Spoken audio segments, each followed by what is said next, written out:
All right, we're live. Hello and welcome to WOGL TV. My name is Sandy. I'm here with the CEO of WOGL. OL, Not much. How's it going, Sandy? I'm doing really good. I'm excited to be here, and we're also joined by a special guest, Saidin from CrossFire. What's up, Saidin? Oh, not too much. Thanks for having me back. Love these things. Absolutely. It's going to give us a really good chance to let the community know what's going on with CrossFire, what's going on with WOGL. So there's a lot of questions out there. If you have some questions, you can post them on our World Online Gaming League Facebook. And if you're in Ventrilo, the URL is in my comment also. So you can just search Facebook World Online Gaming League, and we'll get to the user questions towards the end of the interview. But for now, I want to jump right into it and oh well, what's going on with Season 3, Europe, North America? How's the turnout? How's the outlook? Give us a little The biggest thing this year has been obviously we've separated the North American side and the European side with two different websites. So we were kind of thinking with adding the European element that we would see more teams signing up, and we definitely, I think, chose the right direction there. Just to start off with talking about WOGL EU, and the biggest thing there was we had 49 teams registered for play this season. And out of those 49 teams, we only had 7 teams drop, which is really good numbers. So when you start looking at some of the other games that we put together with Combat Arms and some other ones, we see huge numbers drop off from preseason to regular season. So it's good to see that the teams are sticking around and playing the events. Some other things going on in EU. I mean, we've got 3 top teams that everybody seems to be on the lookout for, and obviously one of those being Rock, who won last season. And then Seals Gaming and Liquid, who's supposed to be, I guess, one of the best German teams in Crossfire. So definitely watch out for those 3 teams in Europe. So that, like I said, that Crossfire EU or WOGL EU and Crossfire is really working out well, and we're hoping to see that expand going into to the next season. And in terms of North America, obviously this is Season 3 for North America, and we had 56 teams sign up for Open, which is a fairly good number. I mean, I think our expectation was that we would see a lot more teams signing up, especially with obviously the big talk of the big tournaments like WCG and WIM and that type of stuff out there. I really thought we'd see a lot more teams signing up, and the cash prize, obviously, that doesn't hurt either. And out of those 56 teams, that doesn't count the 9 pro teams that we have signed up in the professional league. So definitely want to see the numbers get a little bigger on that side of things. But I think with competition growing and obviously the game continues to grow, I think we'll see some bigger turnouts in following seasons. And open teams, I know a lot of the guys already know really the top pro team right now is Lifeline, and I don't think that's any surprise to most people. But the top open teams right now is really, I think, end of the line. I believe Flow is in one of the top 3 teams, and Team Wolves, I think, is another team that definitely need to watch out for. So looking forward to seeing how everything turns out, and it's certainly been an exciting season so far. Yeah, I'm really glad we finally have that EU site set up. I remember there was a lot of problems with scheduling and stuff, and now that they have their own dedicated site, it's going to be a lot better for competition over there. I want to bring in Saidin real quick. I know you wanted to talk about maybe some updates coming with Crossfire. Clan system. Yeah, actually, it's probably a good spot too. looking at I had a chance to see the site before it was put live, and I thought it was amazing. And I'm really happy that WOGL EU is taking off, and it really looks like it's going to be successful, especially from a CrossFire standpoint. But we're always looking to grow the game, and getting people into this competitive scene is something that it's a challenging task when you're dealing with such a large game, and with a lot of people who don't even necessarily know about what their options are. So, looking to the future, we're going to be working more with WOGL and trying to get word out and better stuff. And I mean, one of the things that we can look forward to is updates on the game. Content-wise, it's not always important for what the competitive players want or what WOGL is doing, but there are some things that we can do on our side that can help improve it. And one of the things that we do have planned is to start introducing more ways to track clans on the clan page. And by that I mean we're looking to start bringing in wins and losses, rating system based on ELO, and various other things. I don't want to confirm too much or get into too specifics about days, but over the next few months we're looking to implement a few systems that can help grow competitive communities and bring people together, with the goal of having them play casually but play competitively with their group, in the hopes that they can see that this is something they enjoy doing, and ultimately move to a place like WOGL to participate, and help grow that kind of community. So we're kind of excited for that.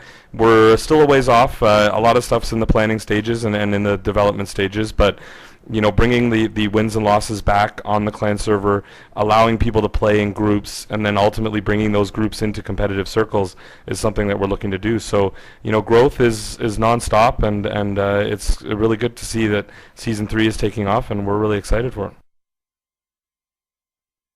Yeah, I mean, we always appreciate you guys doing things for the competitive community. I can't think of any other game where the devs work so well to make sure there's a competitive element to the game, and definitely looking forward to that new clan system. And either of you guys can jump in here. Just tell us what's going on with WCG North America and Canada. Well, I'll start on this one. I might as well just talk about WCG and the requirements and stuff before you get into the details. Crossfire was picked for being involved in the WCG, and we couldn't have been more excited. We had an opportunity to get WOGL involved in the Canadian qualifiers, and we jumped all over it. So, we know that the Canadian side of things is a little bit smaller, but we also know that some of the best players are from Canada, and we're really looking forward to seeing what Canada can output. And we love the fact that we get to work with WOGL on this kind of stuff. And I guess I'll start by talking about what the requirements are for those who may not know. WOGL is handling the Canadian qualifiers, and OL will talk to about all the events and stuff, but as far as the specific requirements go, you'll have to be a Canadian citizen with a valid passport and a valid address, and that might throw a loop for some people who might have addresses in different countries or something. They have to have a valid address in Canada. And then, through the series of events that OL is going to talk about, eventually you'll get the chance to go to Korea, and we're really excited. And hopefully our version, which will include North America, both Canada and the U.S., will be represented well, and us being home Canadians up here will be cheering for the Team Canada all the way. Yeah, I think it's a great opportunity for us, and obviously working with you guys on Crossfire for quite a while now. Obviously 3 seasons and quite a few other events. We certainly appreciate the opportunity to put some teams together to send overseas to play and compete. I know we tried with WIM, and hopefully we'll come out a little bit higher in the brackets this time with WCG once we get the teams put together for that. But as far as the event for us, what we're looking at doing is looking a lot like what they do in North America. We're gonna run 3 cups at 3 different time periods, so that way there's a first cup where people can go ahead and register and start competing, but it also will allow people to continue to build teams. I know there's a lot of players out there that are still trying to put teammates together. So this is going to give them, or at least stretch the dates out a little bit in order to give them that time to get their teams together. We're looking to start announcing the dates probably closer to the end of this month. We'll have the dates ready, and the other item, or big item, is this is going to be a little bit different also in terms of Canada versus North America. And what we're going to do for a final is obviously that's online. It's not a LAN event for Canada.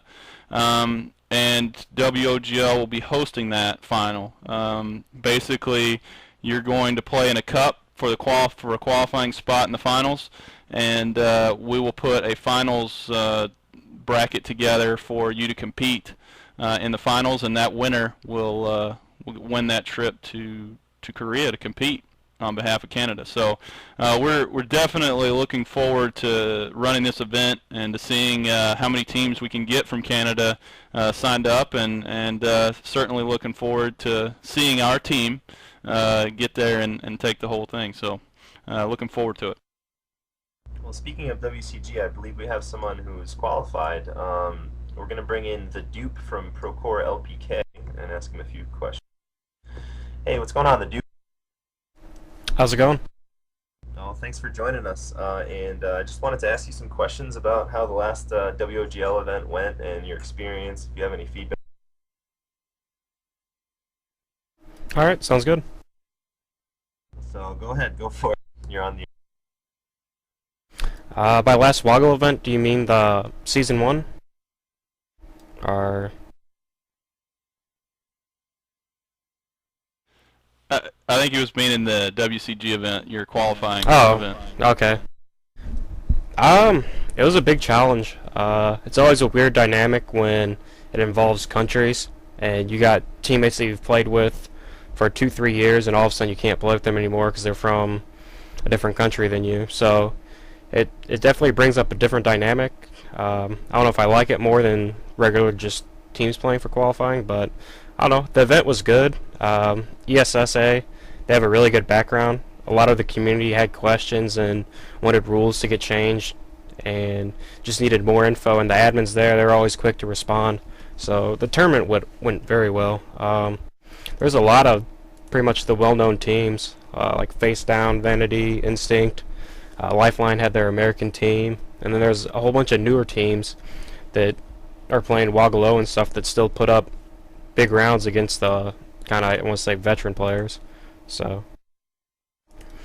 overall, it definitely was kind of shocking to me to see how much better a lot of the teams have got. I mean, most of these teams have been playing together, similar rosters since early 2010 before the WM tournament was announced, and the skill ceiling in CrossFire is getting so much higher where teams just keep getting better and better. It's no longer whoever has the best shot is always going to win. So that's always a good thing to have for a competitive game. Yeah, absolutely. You know, and, I was going to say that's really exciting to hear, actually, just from our perspective. It's really nice to hear that the players themselves are enjoying it and getting more and more skilled. An event like WCG obviously is country specific, so I can sympathize with some of the players in how complicated it might be to set up their teams. But it's really nice to hear that everybody's having fun and that everyone is doing so well. yeah, absolutely. And I just wanted to ask the Dupe how he feels going into this LAN. Have you ever been to a LAN event before? I know there's probably some ping issues. It's like hard to get used to. And have you had any experience with that, you or any of your team?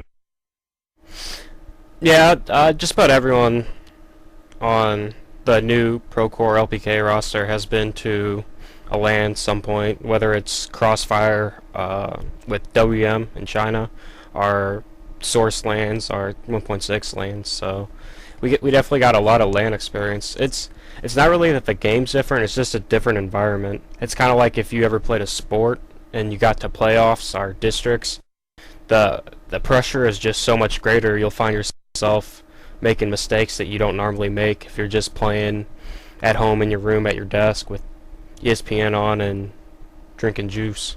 So it's a lot more intense, and it's I almost say it brings out a lot more emotions. Like, you really get a sense of who your teammates are after you meet up with them in person. So, because there's always the time when you're not playing